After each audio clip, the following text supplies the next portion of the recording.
The big stories this week in Texas politics took place in several different locations. We're talking courtrooms, classrooms, the border, the heat, and also on the street with some cracking down on some fast racing. Let's see what our reporters and analysts have to say about this week, summing it up with a word and a headline. Start with Holly Hansen from the Texan. Holly, what's your word and headline? Well, my word/headline is rule of law. Political analyst Mark Wiggins, your headline and a word. The passion of Paxton. Brian Smith with St. Edward's University, your headline and a word. My word, because of SB 12, is prurient, and my headline is Paxton, Aggies, and Longhorns start this fall. Will any go undefeated? Connie Sweeney with the Highlander. Connie, what's your headline and word? My word is mega-drought. Attorney General Ken Paxton grabbed a lot of headlines by showing up in court for his security fraud hearing, a long-running case that finally got its first hearing this week. But I think that the trial to force Harris County to hold an election redo because of mismanagement during the November election may be the sleeper of the week. Holly, you agree? Yes, I do agree with that. Now, this is the first of 21 pending election contests to go on trial. I think Paxton in court's going to be the big headline, and the court challenge is going to be a sleeper, but it's not going to hold up because you have to have that serious and substantial violation of election law and that it affected the outcome of the challenged election, which means a very, very high bar, and we haven't seen it yet. As far as the court case is concerned, Rudy, I think most folks recognize it was just a chaotic election in Harris County.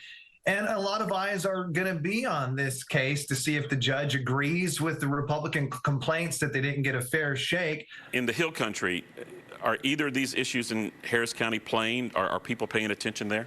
In the Hill Country, there was a lawsuit that was dropped against Burnett County, and it had to do with allegations of election issues.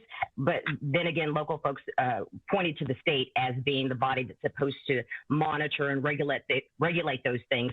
So people here are keeping an eye on something like a lawsuit and how it would unfold in Houston, but not really following it very closely since, we're very hyper-local here.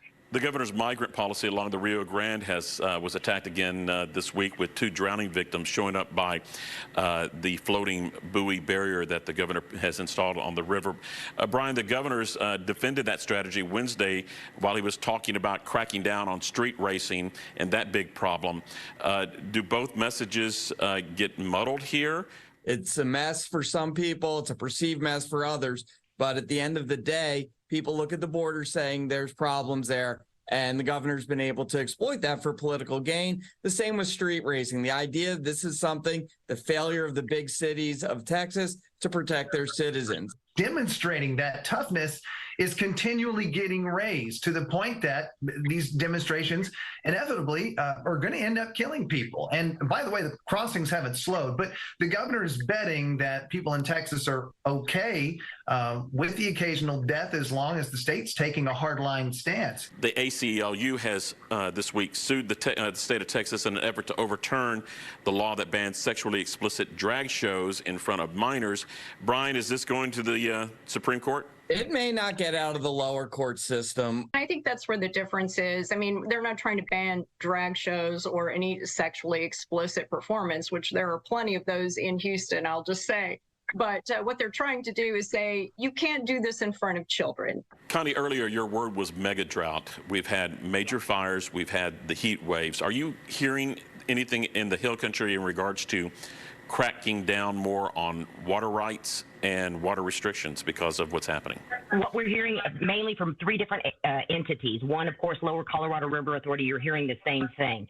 They put out a statement that said that now folks that are watering their lawns, their landscaping, 70% of the water usage from a home could come from that, and they're asking folks to curb that. Well, to that end, both the cities of Marble Falls and Burnett have decided that they need to crack down on that altogether. Marble Falls enacting mandatory watering restrictions and basically telling folks you can't water your yard with any kind of irrigation system except for once a week. And then Burnett doing much of the same. And lastly, the Central Texas Groundwater District here, they basically have a hard line on cutting back on all their permitted users by 15%. And we'll leave it with that, and we'll wrap up another week in Texas politics.